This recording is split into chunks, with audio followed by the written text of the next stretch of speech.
Kesa nakuha na, nakuha ko yan? Na? Kesa nakuha na? May tanong ko sa lumidum nukan kasi madumay laslasin una yung nukan. Nukaluklukat. Kasta pala ay. Ito na medyo bimara. Sumukngat. Okay, yun daw ang susolusyonan natin mga idol. Eh, tuloy lang natin mga idol. Bago pala nating kalasin, ayan na, buksan na natin.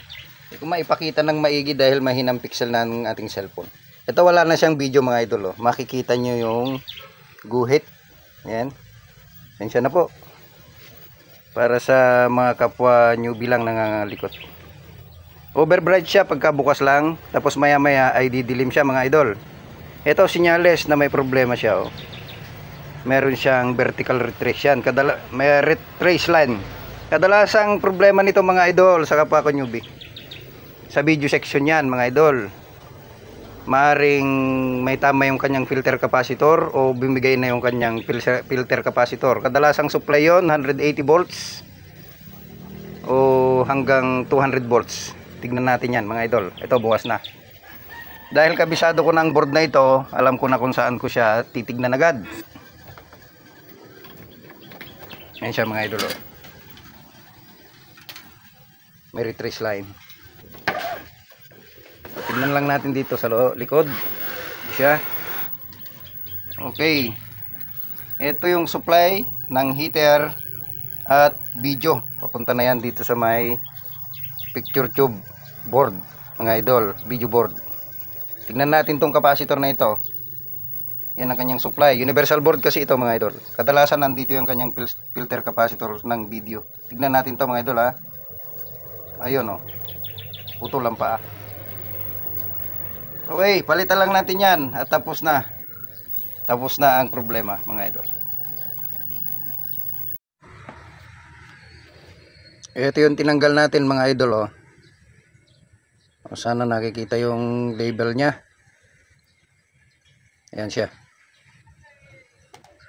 At ang pwesto niyan ay dito mga idol. Pagka nagpalit kayo, tiyakin nyo lang na tama yung polarity kasi ano ito? Polarized capacitor ito. Meron siyang value na 250 volts at 10 microfarad. Polarized capacitor ito mga idol ha. Tandaan lang yung kanyang position. May label naman yan. May negative positive dyan sa may board. Yan, nilagay na kasi natin yan. Madidistinguin nyo naman. At yung ibang board na ito, may label din yung paa ng kanyang flyback. Nakalagay yan dyan sa 200 volts mga idol. May diode yan dyan. Palabas dito sa may capacitor. At papasok na yan dyan sa may video section. Supply ng video. Output yan mga idol. Okay, hinang lang natin. Okay, at ating ititest na mga idol. Ito na siya.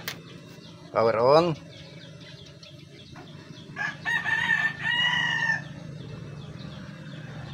At antay nating lumiwanag yung screen. Hindi nag-on. Yun, nag-on na. At ayan na siya mga idol oh. Wala na yung kanyang vertical retrace line.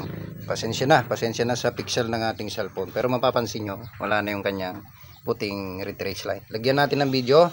Tignan natin kung maganda na yung outcome niya mga idol.